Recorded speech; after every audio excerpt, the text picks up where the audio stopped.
자, 여러분 반갑습니다. 겸이TV의 김창겸입니다. 자, 오늘은요, 4월 달에 치러질 국회의원 총선거에 대한 이야기. 이번이 이제 21대거든요.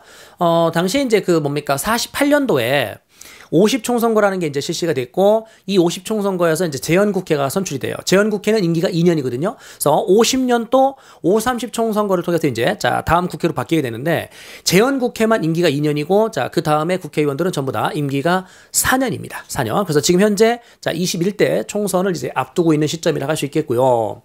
재헌국회의원들이 당시에 200명을 뽑으려고 그랬는데, 제주도에서 이제 4.3 사건이라는 게 벌어지면서 일부 지역에 선거를 치르지 못하게 됩니다. 그래, 실질 당선된 거는 이제 198명이 당선이 됐고, 그들에 의해서 이제 헌법이 제정되었다. 재헌절 7월 17일. 그리고 이 헌법에 기반을 두고 8월 15일에 대한민국 정부가 수립이 된 겁니다. 그 당시 그 재헌헌법에서는요, 대통령 중심제였었거든요. 그래서 대통령의 임기는 처음에 이제 4년이에요. 대통령 임기는 4년이었었고, 나중에 유신헌법, 박정희에 의한 유신헌법이 이제 7차 개헌인데 1972년이라고 할 수 있겠죠. 이 유신헌법에서 대통령의 임기가 6년으로 바뀝니다. 6년으로. 그리고 나서 전두환 정부 때 8차 개헌, 이 8차 개헌 때 다시금 임기가 7년으로 늘어납니다. 그리고 나서 이제 6월 민주항쟁, 그 결과 지금의 현행헌법 9차 개헌이죠. 그래서 이 대한민국 정부가 발전되면서 지금 9번의 이제 헌법 개헌이 있었던 건데, 그 이전까지는 4년이었었다. 그랬다가 이제 7차 때 6년, 8차 때 7년, 그리고 9차 현행헌법에서 이제 대통령 임기는 5년입니다. 총선거는 국회의원 선거를 말하는 거고, 대선은 대통령 선거를 말하는 건데, 요번에 총선거에서 21대라고 제가 말씀드렸잖아요. 달라진 모습 중에 이제 가장 또 두드러지는 게 뭐냐면 요거거든요. 선거 연령이 만 18세까지 확대가 됐다는 겁니다. 그러면 지금 현재 고3 학생들까지도 이제 투표권이 생기게 된 건데, 이 기존의 이제 정치인들이요, 20대의 대학생들을 무시합니다. 그래도 되는 게, 그러면 안 되죠, 사실은. 그래도 되는 게 20대의 투표율이요. 그러니까 다른 나라들에 비해서 상대적으로 20대의 투표율이 낮아요, 우리나라가.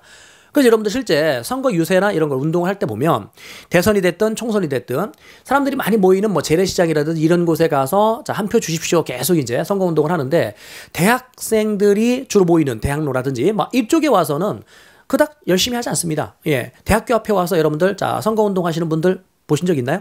간혹 있을 수는 있겠지만 다른 데 지역에 비해서 상대적으로, 예, 그 대표적인 어떤 사례를 본다라면, 요 이전에 대선에서, 대통령 선거에서 모든 후보들이 공통적으로 약속한 게 뭐냐면 반값 등록금을 약속했었거든요.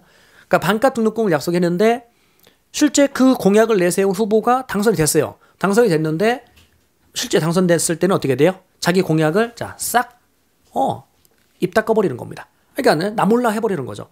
그래도 됩니다. 왜요? 20대 학생들이 정치에 관심이 없거든요. 투표도 하지 않았었던 거고, 그죠? 그러니까 이런 공약은 표를 얻기 위한 그냥 미끼였었던 거죠. 미끼. 그래서 여러분들이 소중한 여러분들의 권리를 지키기 위해서는 선거에, 투표에 꼭 참여를 하셔야 되고, 그 다음에 나중에 이 후보가 당선됐을 때 그 공약들을 잘 지키고 있는지 우리가 끝까지 뭐 해줘야 된다? 감시를 계속 해줘야 된다는 겁니다. 그래야만 여러분들의 권리를 지켜나갈 수 있다는 거. 그래서 투표에 꼭 참여하시라는 거, 예, 당부 말씀드리고요. 투표를 이제 처음 하다 보면 투표 현장에 갔었을 때 신분증을 이제 요구할 거고, 그래서 이제 투표 용지를 받습니다. 투표 용지를 받으면 이걸 가지고 이제 기표소, 여기 천막으로 돼 있는 요걸 열고 들어가서 이제 내가 원하는 후보에 이제 도장을 찍고 나올 건데, 그 도장에 보면 동그랗게 생겼고 거기에 한자가 새겨져 있어요. 이게 이제 전복자거든요. 전복자인데 85년도 이전까지는 그냥 동그라미였었어요. 그러니까 그 안에 아무런 글자가 쓰이지 않고 그냥 동그란 형태로 재질로 된 걸 잉크로 찍어서 이렇게 투표를 했었는데, 이게 문제가 됐었던 게 뭐냐면, 내가 어떤 후보의 이름의 밑에 투표를 점으로 찍었는데 요게 반으로 접혔을 때 뭡니까? 반대쪽에 있는 사람의 이름 밑에 네모칸에 이게 접혀지면서 잉크가 번진 거야. 그러니까 나중에 투표용지를 이렇게 오픈해보면 두 쪽에 지금 동그라미가 들어가 있는 겁니다. 그럼 누구한테 찍은 거지? 이거는 무효표가 되는 겁니다. 그죠? 그래서 이런 걸 방지하기 위해서 거기다가 그러면 글자를 새겨넣자, 이렇게 된 거죠. 그래서 글자를 새겨넣는데 92년도에서는 뭘 넣냐면 사람 인자를 갖다 집어넣었어요. 사람 인자를.